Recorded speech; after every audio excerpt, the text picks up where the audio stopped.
Hello guys, ipapakita ko sa inyo kung paano dito kumita kay Rap.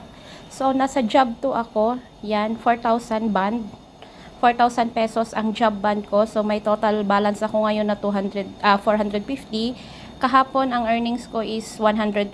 Pag 400 yung job band mo, 120 per day ang kita mo. So, ngayon, gagawin ko yung task ngayon at ipapakita ko sa inyo kung paano siya gawin. So, in total, mayroon na akong total revenue na 1,350. So, nakapag-withdraw na ako dito, guys. Ipapakita ko rin sa inyo yung paano pag-withdraw. Pero ngayon, ipapakita ko muna kung paano yung task nila dito. So, punta lang kayo sa task area and then click nyo yung start task. So, ito lang yung task ko, guys. 10 apps lang ito. So, kailangan ko lang siyang i-install.